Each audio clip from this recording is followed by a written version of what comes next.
Ka-friendship, nata din sa bukid na pula o bukid. Kita mo aning naka daro. Pero dili na gidaro og kabaw og tawa. So gitraktor. Traktor ang daro ani mga pinalanggang followers.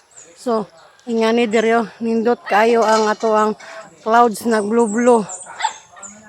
Wapo gid kayo manirahan og bukid no. So diri na sadta, magsamok-samok na buta diri og tabi-tabi. Oo. Ingani ka nindot og kanang adlaw na kay sa tanan kay perti na gid kayong silangan sa adlaw. Tsada kay lang taon ang view. Tuara. So happy kayong person. Nakalaag na sad. Na nasa diri. Ingani magid ang kinabuhi og kanang mga content creator. Magsige na lang og suroy-suroy ani mga kabukiran kay nindot man sa bukid suroyan god. Ta kayo. So mura og kanang giagian og kuan kanang kabaw pero dili ni kabaw oy.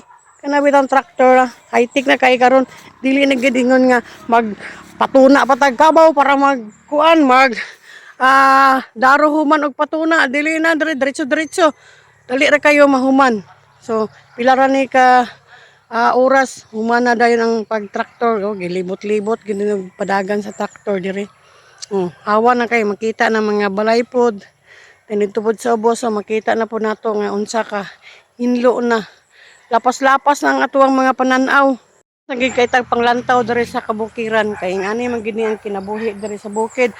Kinanglan nga magmaningkamot ba para sa kaugmaon sa mga pamilya og makakaon ang mga anak kay maman jud ni diri maningkamot ang padre pamilya sa pag-amuhi sa mga anakis di ba? Si friendship ing agi pud ngani. So nang panahon sa mga pinalanggang ka-friendship ang amuang trabaho manglampas mangguna kay wala pa man to kayo ang mga ekwipo nga high-tech kayo ba karon kay grabe na ka high-tech. So kung magdaro dili na tao ang magdaro kanang kuana kanang kuana kanang murag truck ba na mga ligid ingana. So ingani na dayta ka kuan sa ato ang panahon na karon no. Upgraded na kayo unlike before. Maganto sa ato mga papa og adto og tunaan para magpatuna kay sayo kayo pod mo mata kay para dili hanga kayong kabaw. Pero karon dili na kabaw. Di na jud kabaw ang gamiton. Kana naging kuan kanang pangdaro nga kana bitang murag traktor. Mana siya truck nga tor. Himagwan man siya kanang maglibot-libot so mura po siya gator diri sa ato ang paligid abot dito pinakadulo.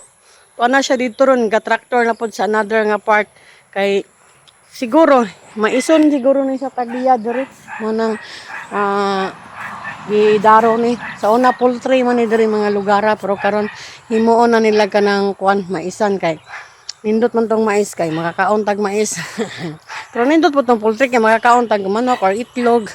Pero siguro gipili nila ang mais kay every 3 months makakuha na dayon og kanang kuan kanang produkto. Mahal man pud ang mais. So tsada kay dire sa ato ang kabukiran no. Kamo ko rin magpuyog bukid di ba mo malipay.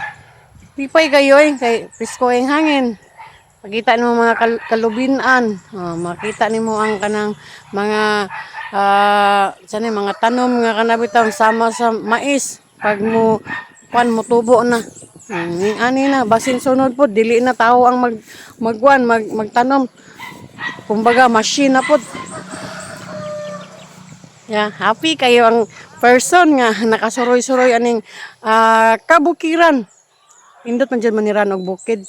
Kaso lang, ang atong mga produkto, kanang brato kay kita mo baligya, pero kita mo palit sa processing na sa atong produkto, parte na mahala, na matabang. So, luoy kay ta mga farmers, no? Pero sige lang, antos lang kayo, mamagin na anda na itong kapobrehon. So, agi tayo choice ang pag-antos na lang. So, maura gini ang view dari sa kabukiran, no?